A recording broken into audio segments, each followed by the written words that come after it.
What's up, guys? We are here at PAX West. My first time here, and we are with Khrolan and Amary.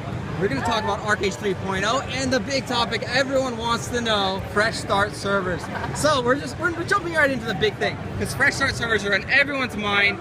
What's going on? What can you tell us about? So I can safely say, and I'm happy to announce at PAX 2016, I can confirm that fresh start servers will be available in December of this year with our release of Revelation. Oh, so we actually get a real 3.0 release date, December now. Were you expecting an answer on it, or when the time is right? Because that's what I said previously. Well, we've heard before the end of the year in the last live stream, and people were already posting December. So I don't know if you said that at Gamescom in Europe or whatnot. Okay. Well, so two things. We announced that 3.0 or Revelation will be in December of this year. And then at PAX, we're confirming fresh start servers. Awesome. It's going to be a little bit different than the last time around. This year for fresh start servers, we're actually going to go a little bit cleaner than we did last time. So everybody's going to be required to create a new account for the fresh start environment, which ensures we don't have any of the issues we had last year where legacy characters may have had a lot of labor stored up or loyalty tokens. So it's definitely a more clean environment. We'll also be disabling some features from the game and some marketplace items that may kind of give that advantage. And then lastly, with the fresh start servers, we'll disable codes for like Ruby solariums and things that also gave an advantage last year. So we're kind of taking what we learned with the 2.0 fresh start servers, and we're changing it up for 3.0. We're excited about that. Okay, awesome. So that's the one thing that you could have potentially done to made it more freshest, but this still leaves an opportunity for people to exploit Apex and like tradable workers' compensation potions. I don't think there's any way around that, because as long as the new account can make a character on an old server, you can feed Apex, feed tradable workers' comps and things like that, or do you have something in place that may prevent that? Well, so when it comes down to kind of the ability to trade Apex to another character, it's true that you can create a character on a fresh start server and then maybe create a character on a legacy server, transfer Apex like that, and it's really hard for us to get around that just the way that our region is configured for North America and Europe. However, labor will be much more segmented. You can trade existing workers' comp on legacy servers to a newly created character that also shares a fresh start account. But it's a little bit different than before when you had a legacy character that maybe had a surplus of no cooldown potions, and that was really the main reason. Yeah, because I definitely know. I've been telling some people that that you probably can't stop that. So hoarding up on the pumpkin candies that are non-tradable, and then the non-tradable like 200 labor pots, worker comps, or worker inspirations. So those guys, if you want a head start in the head start servers, there's your money makers, guys. Very, very cool. So we are looking at a developer build right now, and we are looking at an insane, like, what's this region called? This one is Archeage Rock, and I want to make sure it's the Archeage Rock that I'm in right now. Well, we don't necessarily, well, I don't know what it's called, and the name might change possibly. And that's part of why I question it, because I'm like, half the names are in Korean on this build. Yeah, it's still in Korean. This is basically the homeland of the dwarves, the dwarven race. It looks so amazing. It's like wintered out. It's got a little bit of snow. A lot of vertical. Like this zone has a lot of height to it. Kind of interesting when you're trying to move around, just because you can't really go across in a straight line. So cool. And so you're on like a train track right now? Or? I am on a train track. So part of the setting for the dwarves in Archeage is that they are a kind of steampunk mechanically inclined race. Like you see a lot of steampunk elements in Archeage.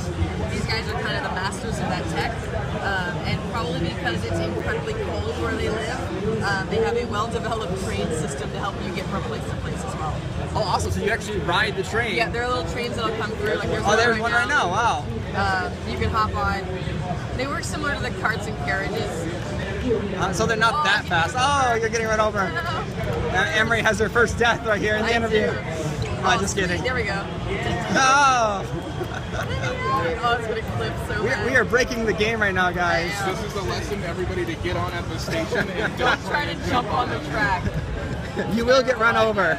Alright. And so Amary mentioned that we're in the zone Archeage Rock right now. And this has the heritage home of the dwarves called Andel. And that's that big building that we see in the background, their castle-like building. That's the Dwarven city of Andel.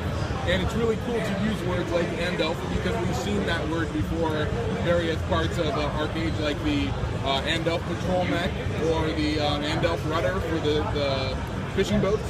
So it's kind of like these terms coming to life. I think that's one of the really cool things about Revelations. Yeah, it looks so amazing. I definitely have to snap some photos and throw this in here. Please. So, next thing is, I know a lot of people have asked about like a sub-only server, a patron-only server. What are your thoughts on why that's not gonna, like, it hasn't happened, why that won't happen? Like, what's the big reason by not trying that? Well, you know, it really just comes down to kind of the way that Archeage is delivered and Archeage's core business model. We've never charged for a content release when it comes to all of our previous updates. You know, from Secrets of Ionod and then to Revelation this December, all of those updates are free.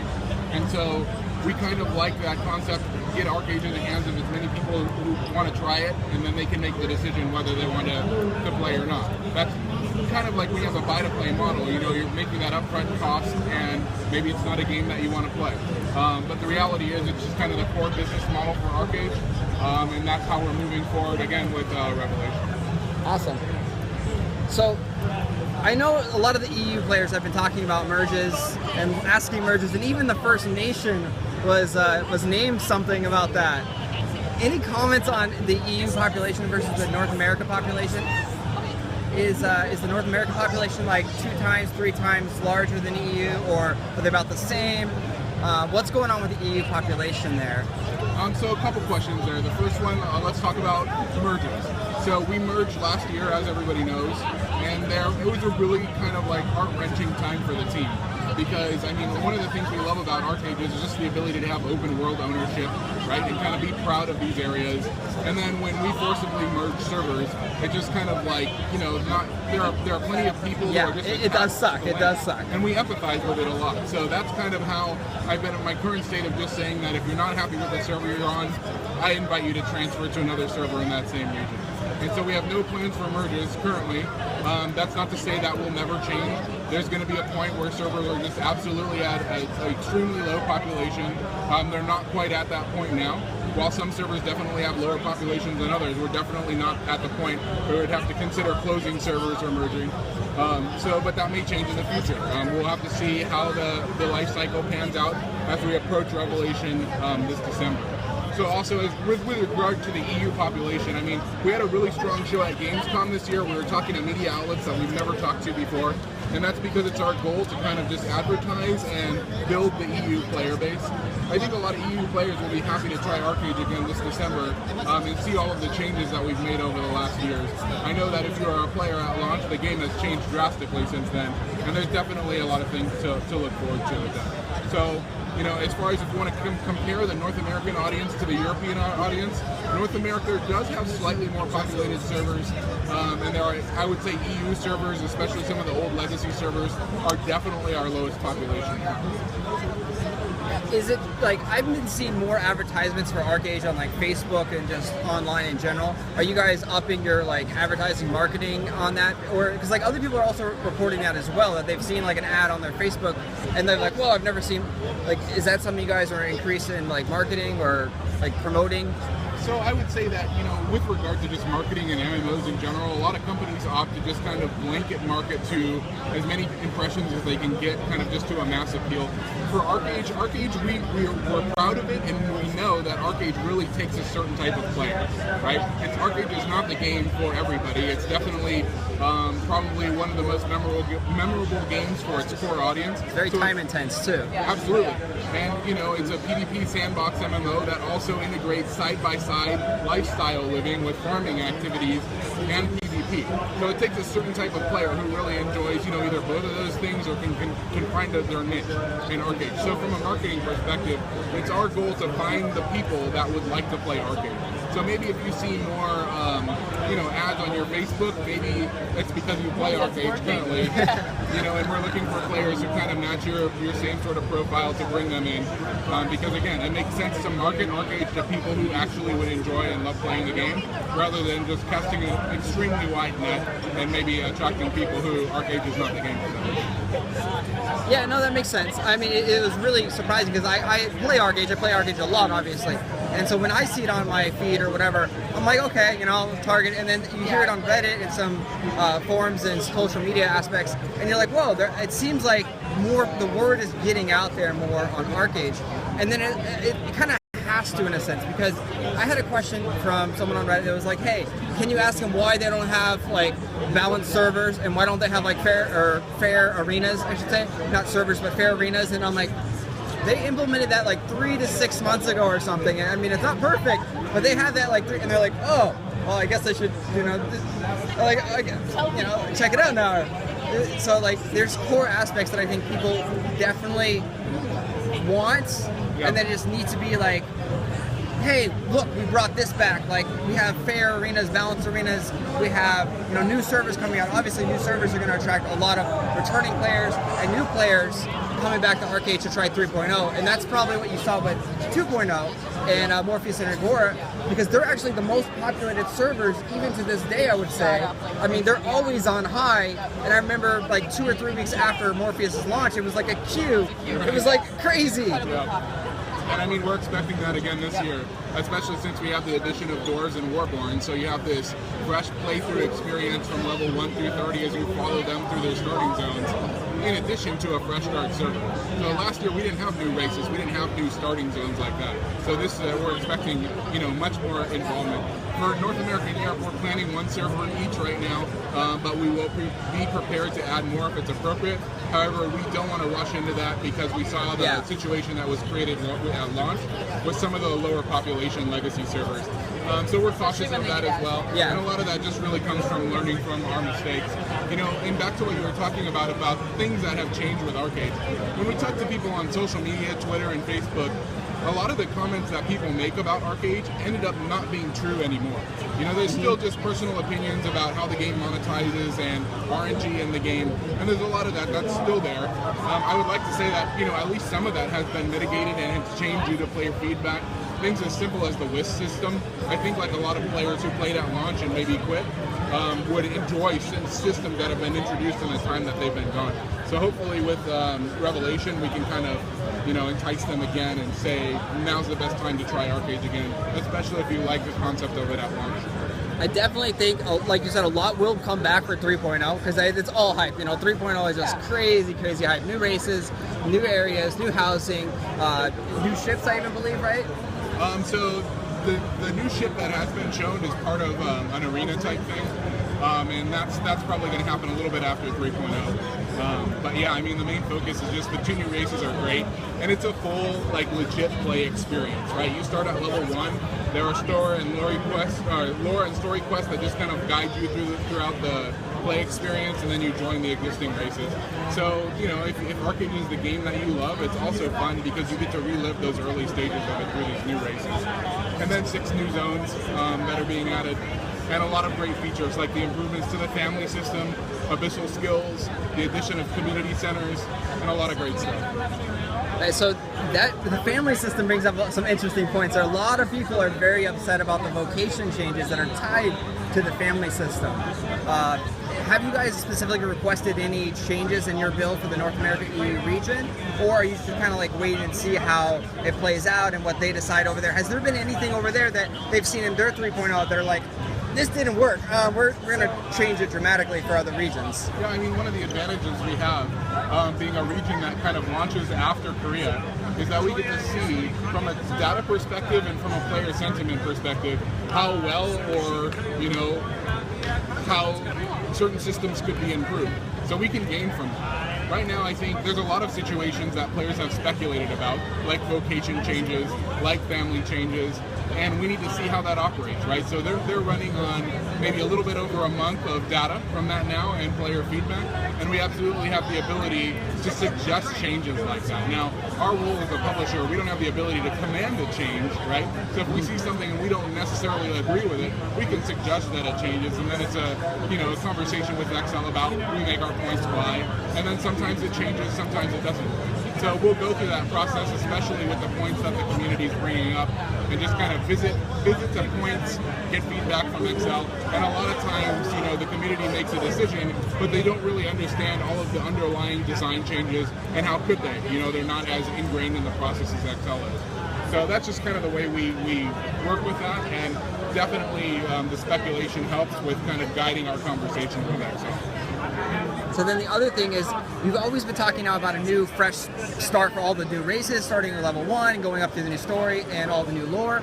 There's some players that are, I guess to say, upset or complaining that there's a lot of bound weapons and armor, and they have ships that they can't transfer over, or like systems like that. And a lot of people are asking about, like, is there anything in the works, thoughts on being able to unbound gear, trade gear over, because they want to play the dwarves, they want to play the warborns, but they don't want to do necessarily the whole 1 to 55 grind again. They don't want to go and make, you know, Delph Ionod weapons armor again. Well, for those that can trade, but they don't want to try and make tier 6 or tier 7 obsidian again, and then all the ships and everything. For people on the legacy servers, is there going to be anything to help with those kind of pain points, or is it just like, sorry guys, start a new character? So for the concept of a race change or being able to swap progress over, the hard answer from XL is no.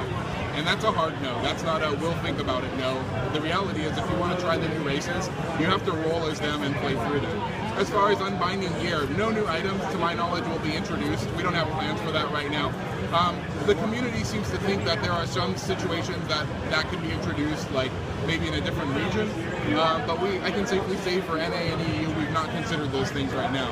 And of course, unless you have Obsidian Tier 7, you can always level it up to unbind it and transfer it that way. There are some hard progress things like, you know, Dream Ring or Ionod Earring. Those are the main things that people are like really tight to that they can't transfer. And the reality is that's just how Archeage is. Last year we saw that as well with the Fresh Start server. You just kind of have to earn those things again. Yeah, that definitely didn't stop pretty much anyone that's rolling on the new server, and I'm really excited that you said there's a potential to have more, because I guarantee there's going to be queues at 3.0 for the Fresh Start server.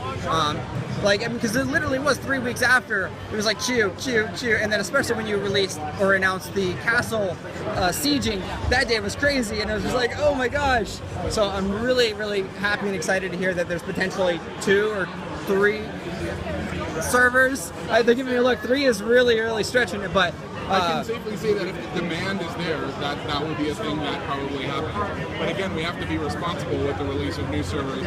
I don't want a repeat of launch and having servers that have unacceptably low population that early in the server's life. And then one of the last things I want to talk about is the server tax. You touched upon this in a live stream a few months ago. We haven't seen or heard anything really about it since then. Are you still trying to implement something like that, or like what's going on with that? And then why does it take so long? Because I think that was like 3 or 4 months ago. Yep. And so for server tags, you mean like a specific legacy server that has advantages for leveling or something like that? Well, that, and then also a server that's more kind of like PvE friendly, or more that's like housing available, or more like... And so it's 2 things. Our normal scale of design, and I'm sure you've seen this over the years, is we really have, like, on core systems or main changes, it does take us 3 to 6 months to have movement on those sorts of things. And that's because our build pipeline is planned anywhere from 2 to 3 months in advance. So because you see an update going live, like let's take our anniversary update for September. We've been working on that update since, I would say, probably June of this previous year. We've been working on Revelation since around the same time, since before it was released in Korea. So our turnaround, our pipeline is, you know, it's a large game with a lot of features, and it takes a long time in the development cycle. Now for those specific servers, we kind of tossed the idea around of it. We didn't really have a clear direction on, is this a strong enough, compelling reason to call a server with a specific different type, right? Like if I turn on double experience on a server, is that enough to call it a new player server? And so the advantages or disadvantages, or, you know, the bonuses we could have enabled on those servers were not really well defined in order enough to call it something like that. So there's definitely, I mean, like, people could argue at launch Yang was the official roleplay server. Yeah, or, definitely. you know, Eon and Dahuda being specific French or German language servers, right? But, you know, just the nature of Archeage is we kind of let the community do what they want there. We don't put a label on it and sanction it. While we might reference it or consider it, it's definitely just still up to what the players want to do. Awesome there. And then, so I have one more big question myself. Sure. It has to do with the auction house, and I'm sure you've seen this bug where too many auction house users, that's been, oh my god, that's been there since like 6-7 months now. What's going on with that? How come we can't like fix that? Yeah, I mean, so Archeage just has general challenges when it comes to managing auction house servers and how many people are, can access it on a cluster at a time and how it handles load. We've seen feedback on that and just players kind of calling that out. It's happened for a couple months now. So the reality is we have a bug open about that topic, and it's on Excel's list to prioritize and fix. You could also mention something like crashing when entering or coming out of Mirage, which has become more of a problem lately, right? Well, that was mainly this event, right? You guys saying? Right. Yeah. But it's just things like another thing. We're on a Anoan galleon right now, swimming around, and one of the biggest topics on live streams is just the netting on the Anoan galleon. Where is that in the priority list? And the reality is all of the issues, in addition to the live pipeline, are just kind of prioritized and delivered. And for whatever reason, one item might be prioritized lower or higher. A lot of that has to do with how trivial it is to fix. Yeah, on the galleon aspect, I mean, there's only a few people that have the galleon, so the auction house actually affects everyone. It's a number of people impacted and difficulty to fix, yeah. So, but again, it comes down to difficulty to fix, Like if it's something that takes a restructuring of the way that the auction house is built, that's something that's going to take a lot of time. So is that something you said that's open? There's a ticket in there. They're potentially working on it. Yes, like awareness has been created around that, and it's kind of like when Excel is looking into something like that. So the way it works, just for the whole process, is community usually identifies it, or maybe customer support, or maybe we do through internal QA, and then it will go back to our QA department for verification. They'll submit a bug to Excel. Excel's QA department will review it, and then it'll go into the development prioritization. So there's that whole pipeline, and that's just the reality of having a published product versus an internally developed product. I can say that pipeline is much more smooth for all of Trion's internally developed games, just because we don't have time zones to deal with. There are not language barriers. There's a lot of challenges. Awesome. And then I do have one last user question about taxes. Any changes in the tax system since we're getting all these new housing zones? And some people feel that having 2 base tax is kind of on the low side. They'd want to see maybe a 3 or 4. Any tax news change there? I've seen there's something potentially at 230 construction, I think it is. They're translating from the Korean version that at 230, potentially you could trade tax certs. You can craft tradable tax certs is what the rumor is. I don't know if that's true or not, but is it now? The build. Yeah, so the build that we're currently on is a Korean build. So the reality is when the goal of a lot of the 230 master skill professions in the Revelation update is to craft tradable versions of their kind of mainstay. So for example, machinists can craft tradable cars with their 230k skill. So it's very possible that construction would allow you to craft and trade taxers, but the reality is I can't either confirm or deny it until we have a solid NA build, EU build, and then that's when we'll be at a point where we can talk about those things. Awesome. So then the other thing came out was like tax certs now are going to give construction experience and then natural experience as well. Is that something have you guys seen and like heard about or tested? No, but it's something we would support. That's good. It's good to know. Yep.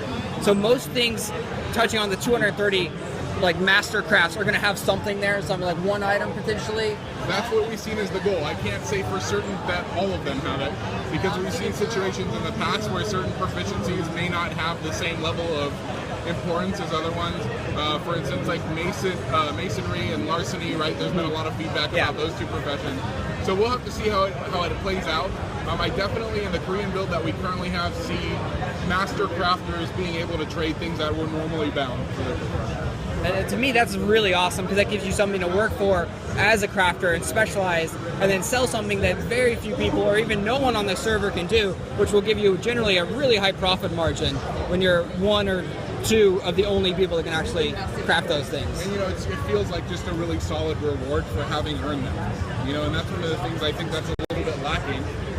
Sure, 180k titles are cool, but it's like I want something that I can express like how I can gain an advantage for having devoted so much time to it. So again, Jason, this is a really early build. I probably should not be discussing Revelation in depth until October when I'm more confident, but I'm happy to just kind of give you where we're at with the caveat that things can change during the design process. Yep, things are always subject to change, and even like last minute too. There's things that happen like the sunken treasure chests. prices and values. You're like, hey, look, we got this cool thing, and well, thank you guys so much for your time. It was amazing. Can't wait to play 3.0. Hope you guys check out 3.0. You got Dwarves Warborn, so many new areas. It looks stunning and amazing. Check it out, Archeage 3.0, guys. I will talk to you guys later. Thanks for watching.